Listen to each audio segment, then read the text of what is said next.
তো হ্যালো বন্ধুরা, আপনারা সবাই কেমন আছেন? আশা করছি আপনারা সবাই ভালো আছেন।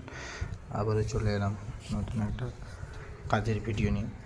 আপনারা যারা যারা রঙের কাজ করেন তাদের জন্য ভিডিওটা, আর যারা রঙের কাজ করেন না তারাও এই ভিডিওটা দেখতে পারেন, কোনো সমস্যা নেই।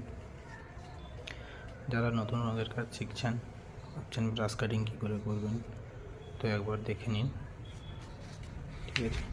ভালো করে দেখলেই এরপরের থেকে আপনারাও ব্রাশ কাটিং করতে পারবেন, কোনো সমস্যা নেই। ভিডিওটাকে ভালো করে দেখবেন, দিলে বুঝতে পারবেন ব্রাশ কাটিং কী করে করা হয়। ব্রাশ কাটিং খুব সহজেই আপনারা এরপর থেকে করতে পারবেন। ধন্যবাদ।